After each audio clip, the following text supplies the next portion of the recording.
February میں، ابھی تک وہ جیل میں ہے، ہاؤس اریسٹ میں، نظر بند میں ہے۔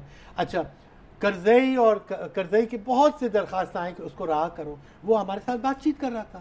آپ نے اگر آپ بات چیت چاہتے ہیں طالبان اور حکومت کے ساتھ تو آپ نے اس کو نظر بند کیوں رکھا ہوا ہے 9 مہینے سے؟ ابھی تک وہ نظر بند ہے۔ مگر یہ اب ایک گڈ ول جسچر یہ ہوگا، اور کرزئی نے خاص مجھ سے یہی کہا کہ اگر پاکستان کو ایک گڈ ول جسچر کرنا چاہیے تو ان کو یہ کرنا چاہیے کہ برادر کو ریلیز کرو اور برادر کو ایک وہ گو بٹوین بناؤ۔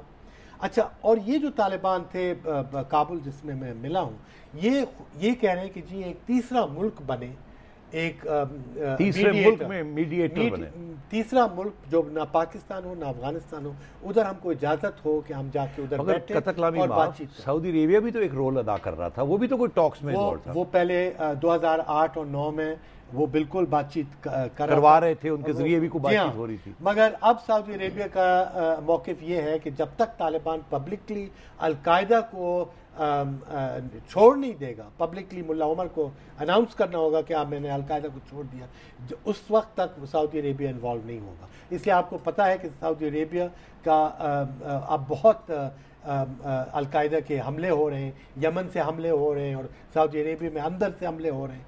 تو سعودی عربیہ جو ہے وہ پہلا سعودی عربیہ نہیں ہے جو طالبان کے ساتھ تھا اور طالبان کو پیسے بھی دیتا تھا، اور اب جو ہے سعودی عربیہ وہ القاعدہ اور طالبان سے بہت وہ دور رکھنا چاہتے ہیں۔ احمد رشید صاحب 2-3 منٹ رہ گئے ہیں، میں 2 باتیں کرنا چاہوں گا آپ سے۔ کیا یہ پاکستان کا حق فرض نہیں ہے کہ اپنے مفاد میں ایسا افغانستان بنے جو سٹیبل بھی ہو، اس میں امن بھی ہو، اور پاکستان کی طرف اچھے نظریے سے، اچھی نظر سے دیکھے، فرینڈلی ہو؟ اگر یہ لوگ جن کو ہم نے پناہ دی، اگر ایک دن ایسا ہی آنا ہے کہ انہوں نے جا کے وہاں بیٹھنا ہے، تو کیا ہمارے ذریعے یہ بات چیت نہیں ہونی چاہیے؟ بالکل، میں اس لیے کہہ رہا ہوں کہ امریکن امبیسڈر جو پاکستان میں رہے ہیں، رائن کراکر صاحب 2005 میں یہاں سے گئے، پھر عراق چلے گئے تھے، انہوں نے حال ہی میں ایک مضمون لکھا ہے جس میں انہوں نے یہ کہا ہے کہ امریکہ کی جو بھی وہ بات چیت انکریج کرے طالبان کے ساتھ، پاکستان کو ٹیبل پہ بٹھانا چاہیے۔ وہ بالکل میرے خیال میں ظاہر ہونا چاہیے، مگر پاکستان کو بھی فلیکسیبلٹی ہونا چاہیے اور فیسیلیٹیشن کرنی چاہیے۔ میں تو آپ کو جیسے یہ ملا برادر کا جو مسئلہ ہے، اب پاکستان کو بلاک نہیں کرنا چاہیے۔ جو لوگ باہر سے دیکھ رہے ہیں، اب مجھے تو پتہ نہیں کہ فوج کیا کہتی ہے یا ISI کیا کہہ رہی ہے، مگر جو لوگ باہر سے دیکھ رہے ہیں، افغان جو دیکھ رہے ہیں، کرزئی صاحب جو دیکھ رہے ہیں، امریکن اور نیٹو جو دیکھ رہی ہے، وہ دیکھ رہے ہیں کہ پاکستان ہر چیز مانگ رہی ہے کہ جی اگر ہم فیسیلیٹیٹ کریں تو ہم کو کوئی 10 چیزیں کی اور بھی چاہیے، انڈیا کے ساتھ مسئلہ حل ہو، کشمیر بھی مسئلہ حل ہو، اور آپ یہ نیوکلیئر ٹاکس بھی شروع کر دیں اور افغانستان میں ہماری حکومت بن جائے۔ کیا حرج ہے؟ آپ نیگوشیٹ کر رہے ہیں، آپ چاہتے ہیں کہ زیادہ سے زیادہ ملے ہمیں۔ میرے صرف یہ خیال ہے کہ پاکستان کو اپنے آپ کو ایک ریئلسٹک پالیسی بنانی چاہیے جو بالکل ہماری فائدے میں ہونی چاہیے، ہم کو بیچ میں بیٹھنا چاہیے، مگر ایک ہم کو فیسیلیٹیشن بھی کرنا چاہیے۔ یہ ایک بہت بڑا موقع ہے ہمارے لیے، اگر ہم یہ موقع کھو جائیں تو پھر یہ موقع کبھی واپس نہیں آپ کا مطلب یہ موقع کھو گئے تو کیا پھر امریکہ اور کرزئی کامیاب ہو جائیں گے اپنے If we ask for too much, we will lose everything. تو ہم کو ایک ریئلسٹک پالیسی بنانی چاہیے جو باقی ملک ہم کو دے سکے۔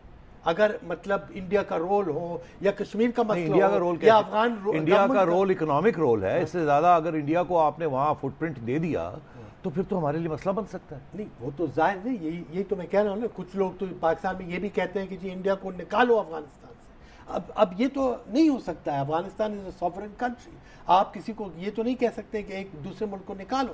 تو اب یہ ہے کہ آپ کو، میں صرف یہ کہہ رہا ہوں کہ آپ اتنا ریجڈ نہیں بنے، اتنا آپ سخت تنگی نہیں بنے کہ مطلب آپ سب کچھ ہار جائیں۔ لاسٹ کویسچن، آپ افغانستان میں سلوشن نظر آ رہی ہے جس میں امریکہ بھی آنریبلی وہاں سے چلا جائے اور اسٹیبل افغانستان بھی ہو جائے اور پاکستان کو بھی کوئی خطرہ نہ ہو اس قسم کے افغانستان سے؟ آپ کو نظر آ رہا ہے اگلے 3-4 سال میں یہی یا نہیں نظر آ رہا؟ مجھے نظر آ رہا ہے، اگر میرے خیال میں اگر بات چیت کی طرف اب جو کھسک رہے ہیں آہستہ آہستہ، امریکہ، کرزئی، پاکستان، ایران، روس، انڈیا، سب لوگ کھسک رہے ہیں بات چیت کی طرف، میرے خیال میں ایک امن کا نتیجہ۔ تو مطلب یہ ہے کہ پہلے سب نے غلطیاں کی، اب سب کو احساس ہو گیا اپنی غلطیوں کا، سب ایڈجسٹمنٹس کر رہے ہیں، کمپرومائز کر رہے ہیں۔ اور پاکستان کا بہت اہم رول ہے۔ میں صرف ڈرا یہ ہوں کہ فوج جو ہے وہ اتنی اس کی وش لسٹ ہے افغانستان کہ ہم طالبان کو فیسیلیٹیٹ اگر کرنے تو ہماری اتنی لمبی وش لسٹ ہے، وہ اتنی لمبی وش لسٹ میرا خیال ہے وش لسٹ ہے احمد رشید صاحب، وہ ایک نیگوسیٹنگ پوزیشن ہوتی ہے، سگنلنگ پوزیشن ہوتی ہے، جب فائنل